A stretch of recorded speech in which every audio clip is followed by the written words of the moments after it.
Hello everyone, myself Girdhar Rawat, physics lecturer in HGM Public Senior Secondary School, Hudal. Dear students, lately we have discussed about the topic electric potential and electric potential gradient in this chapter. As you know, electric potential measures the degree of electrification of a body, which is a scalar quantity. But electric potential gradient measures the change in electric potential with respect to change in position. जैसे जैसे position change होती है electric potential कैसे change होता है उसे major करता है। और ये कैसी क्वांटिटी है? It is a vector quantity. प्यारे बच्चों, आज हम जिस टॉपिक के बारे में डिस्कस करने वाले हैं वो आपका है electrostatic potential energy. Electrostatic potential energy आपको पता है पोटेंशियल एनर्जी कहाँ स्टोर होती है? जो हम वर्क डन करते हैं। तो आपने देखा था, जो हम पीछे पढ़ चुके हैं, जब हम किसी टेस्ट चार्ज को, जो टेस्ट चार्ज का आपका Q2 को इनफाइनाइट डिस्टेंस से किसी पॉइंट P पर लाते हैं किसी अनदर चार्ज के फील्ड में। इस चार्ज का फील्ड है यहाँ पे, और ये चार्ज क्या लगाएगा? फोर्स इस पर एक्सटर्नल, ये होगा इलेक्ट्रोस्टैटिक फोर्स। और इधर से हम क्या करेंगे? वर्क डन क्या होगा? F एक्सटर्नल, जो हमने एक्सटर्नल फोर्स लगाया है। और दोनों डायरेक्शन क्या होती है? अपोजिट। तो यहाँ पे इलेक्ट्रिक पोटेंशियल एनर्जी होती क्या है? इलेक्ट्रिक पोटेंशियल एनर्जी होती है amount of work done by external force. इस एक्सटर्नल फोर्स के द्वारा जो हमने वर्क डन किया, क्या करने में? इन ब्रिंगिंग द चार्जेज, जो भी हम चार्ज यहाँ से लेके आ रहे हैं उस चार्ज को मूव कराने में।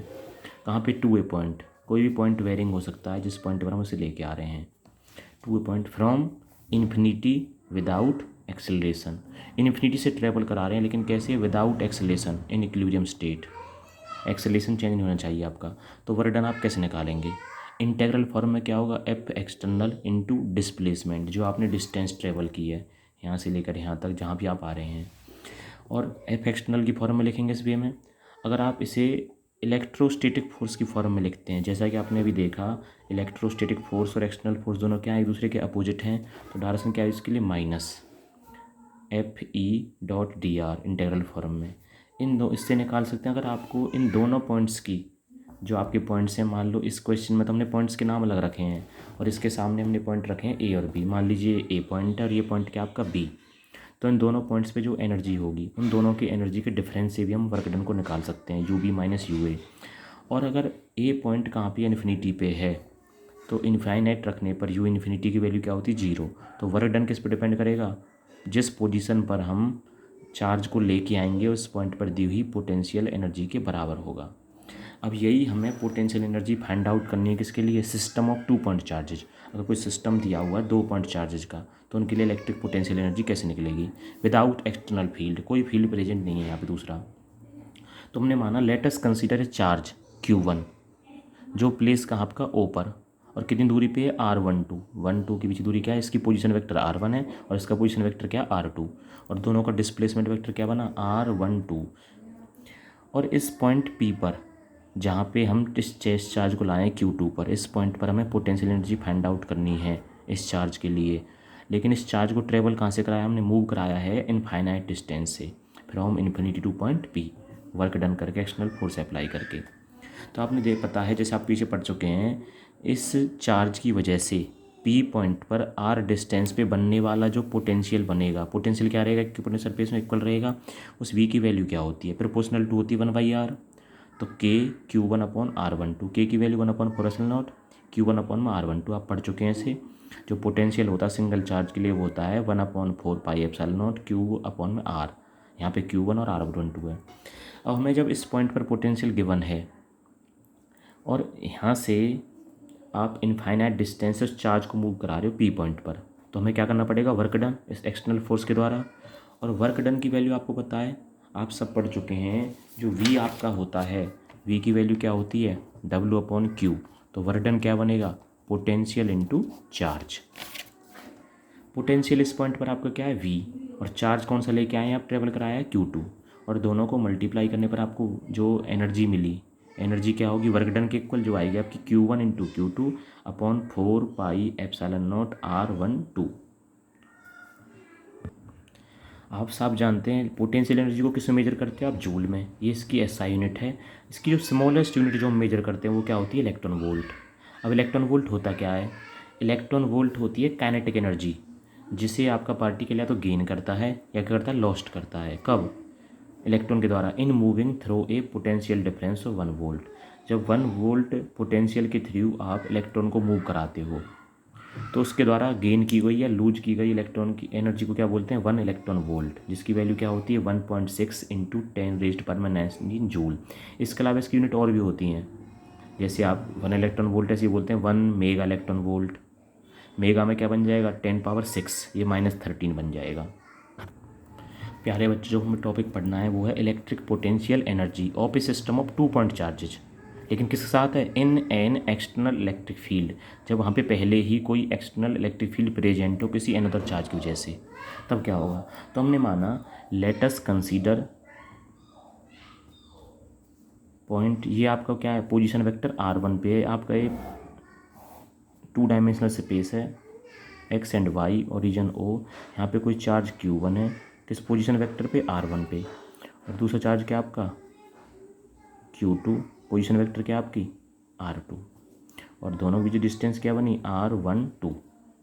तो हमने देखा बच्चों ये चार्जेज आई कहाँ से, हम मान रहे हैं यहाँ पे पहली एक्सटर्नल फील्ड प्रेजेंट है और किसी इनफाइनाइट डिस्टेंस से हम इस चार्ज पार्टिकल को मूव कराया, हमने कहा इस पोजीशन वेक्टर पे r1 पे, और इसी इनफाइनाइट डिस्टेंस से किसे मूव कराया हमने q2 को मूव कराया, एक बार q1 को एक बार q2 को इनफाइनाइट डिस्टेंस से। तो इनफाइनाइट डिस्टेंस से लाने के दौरान q1 पर फिर q2 पर यहाँ पे टोटल एनर्जी क्या बनेगी, हमें कितने वर्क डन करने पड़ेंगे।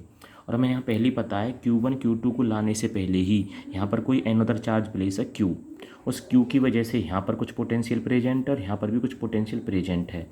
तो इस पॉइंट पर जो पोटेंशियल आपका प्रेजेंट है वो पोटेंशियल क्या आपका VR1 एक्सटर्नल फील्ड की वजह से, और इस पॉइंट पर जो पोटेंशियल प्रेजेंट है वो क्या आपका VR2, ये पहले से प्रेजेंट है आपके। तो जब पोटेंशियल प्रेजेंट है, गिवन पोटेंशियल में आप चार्ज पार्टिकल को ट्रेवल कराओगे इन्फिनिटी टू 1 पॉइंट किस पोजीशन पे r1 पे, तो हमें वर्क डन करना पड़ेगा। ये जो वर्क डन की वैल्यू दी गई है वो क्या है W2, और यहाँ से यहाँ तक लाने के दौरान क्या आएगा आपका वर्क डन W2। लेकिन जब इस चार्ज को यहाँ ले आए हैं, अब Q1 Q2 जो हैं, ऐसे ही Q2 जो यहाँ ट्रेवल कराया Q2 पे यहाँ पे लाने में Q1 के फील्ड की वजह से भी तो क्या करना पड़ेगा वर्क डन, और वो वर्क डन आपका क्या होगा W3। इस तरह में तीनों वर्क डन निकालने हैं। W1 तो करना पड़ा जो हमारा Q चार्ज है जिसका पोटेंशियल क्या है V, उसमें लाने की वजह से करना पड़ा। W2 करना पड़ा उसी पोटेंशियल में VR2 में Q2 को लाने पर, लेकिन Q2 को जब यहाँ ले आए, यहाँ लाने के दौरान इस चार्ज का भी तो अपना क्या बनेगा, एक फील्ड बनेगा, अपना पोटेंशियल बनेगा, उसकी वजह से इस पर फोर्स लगेगा, और फोर्स से क्या निकलेगा एक वर्क डन। तो हमें तीनों वर्क डन का टोटल करना है, जो आपका क्या होगा आप जानते हो W1 क्या होगा। W1 की जो वैल्यू होती है आपने पढ़ा है V बराबर होता है W/Q, तो W की वैल्यू क्या बनेगी V × Q। In moving the test charge Q1 को कहाँ से कहाँ इनफाइनाइट डिस्टेंस से R1 पोजीशन वेक्टर पर लाने में जो वर्क डन किया गया W1, वो क्या बनेगा V। पोटेंशियल कितना है यहाँ पे लाने में, पोटेंशियल आपका VR1 इंटू किस चार्ज को ट्रेवल कराया आपने Q1 को, तो ये तो बन गया W1। Similarly work done in moving the charge Q2 from infinite distance to position vector R2। जब पोजीशन वेक्टर चेंज है तो पोजीशन आपका ये पोटेंशियल भी चेंज होगा, तो वर्क डन की वैल्यू क्या होगी, पोटेंशियल तो है आपका क्या दूसरे पॉइंट के लिए VR2, और किस चार्ज को ट्रेवल कराया आपने Q2 को, ये वर्क डन सेकेंड। लेकिन जब इस चार्ज Q2 को यहाँ पे लेके आए हैं उसी टाइम पे इस चार्ज की वजह से एक अनदर फील्ड वर्क कर रहा है, जिसकी वजह से इसके पोटेंशियल अपना सेटअप होगा, उसकी वजह से हमें क्या निकालना पड़ेगा, यहाँ पे फिर से एक अनदर वर्क डन निकालना पड़ेगा। और जो W3 की वैल्यू होगी वो क्या होगी, इस Q1 चार्ज का जो पोटेंशियल है, इस Q1 चार्ज का पोटेंशियल आप अभी पढ़ चुके हो पिछले टॉपिक में, 1/4πε0 Q1 अपॉन में डिस्टेंस क्या R12, और किस चार्ज को ट्रेवल कराया आपने Q2 को, तो यहाँ पे वैल्यू क्या बनी Q1 Q2 अपॉन 4πε0 R12।